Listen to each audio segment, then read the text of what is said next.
Alright, has the hype for Marvel Spider-Man 2 died down yet?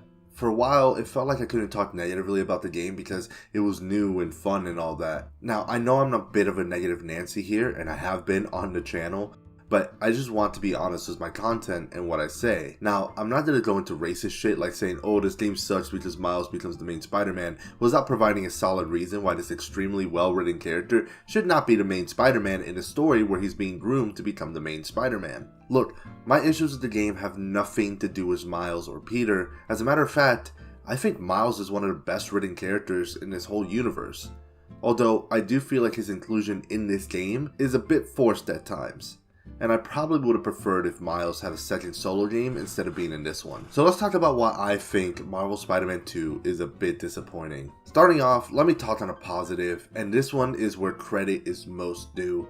Kraven the Hunter is absolutely amazing. Now, I'm not the biggest Kraven fan at all. If anything, I find him a bit bland, but the way Insomniac wrote him was perfect. There'll never be a better Kraven than this one, I'm telling you right now. Other positives are that the game is crazy fun. Some of the best gameplay in any superhero game ever is in this game. The web wings are surprisingly fun and intuitive, and the web swinging can be tweaked to give you a bit of a challenge. Additionally, the side missions in this game are some of the best Spider-Man content you've ever seen. The Howard mission is just amazing. Trust me, play that mission with the TASM 2 suit, you won't regret it. Now, my issues with the game lie in the story. Specifically in the lack of a domino effect. What do I mean by that? Well, to talk about it, let's look at the first game, which I'm going to say now, story-wise, is a better game in my opinion. In that game, everything that happened could have been prevented or delayed was one simple thing. Kingpin doesn't get arrested. We find out through the game that Kingpin was the one holding the demons back and keeping them away from Devil's Breath. When Spider-Man takes him down, it sends a domino effect throughout the game. Without Kingpin in the picture, it leads to the demons, which leads to Devil's Breath, which connects to Norman, which leads to Otto, which leads to May's death. All because of one tutorial mission at the start of the game.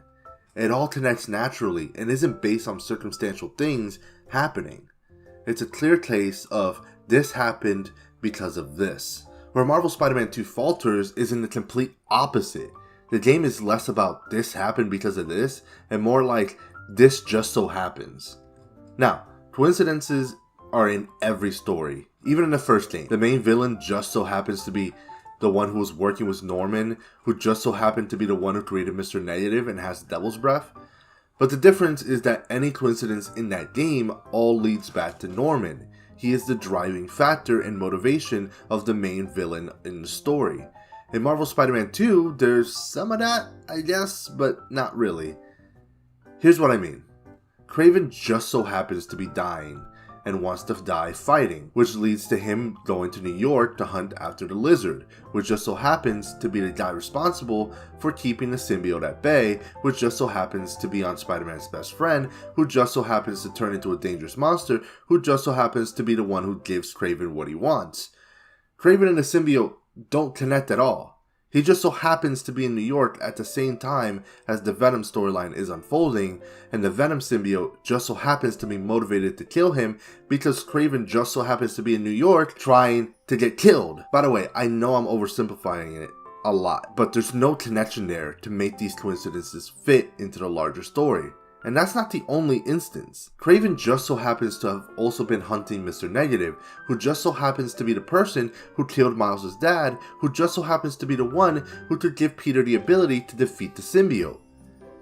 But who also just so happens to need Miles' help to do that. Now, this one isn't as bad. Mostly it's just the fact that of all the villains, the one who escaped is the guy with the ability to stop the symbiote. Like I said, coincidences in stories will always be there. Not everything will be a natural thing, but the issue lies when none of the coincidences stem from a singular narrative. They just sort of happen. I think a way to fix it would have been to have Norman be responsible for a lot of it. Have Norman be the one to call Kraven to hunt down Spider-Man or Lizard, maybe because he needs them or Lizard went rogue. And then it's revealed that the reason Mr. Negative is even able to connect with the symbiote and create the anti-venom suit is because his experiment that gave him his powers, instead of being an early attempt from Norman to cure Emily's disease, could have been done so that there was a counter to the symbiote in case it ever broke out.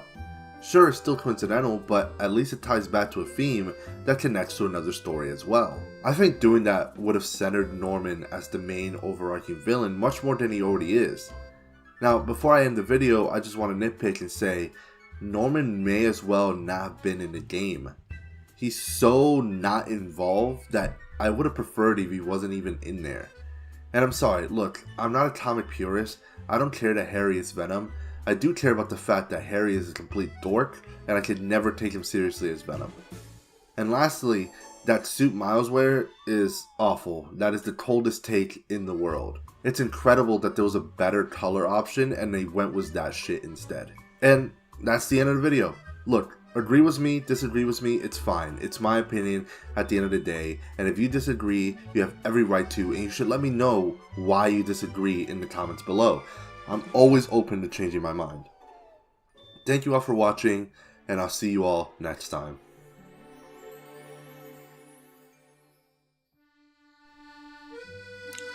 So, this is for the outro. I just wanted to leave a spider fun fact since we're a Spider-Man channel. Some male spiders just want to be eaten. I don't know why, they just do.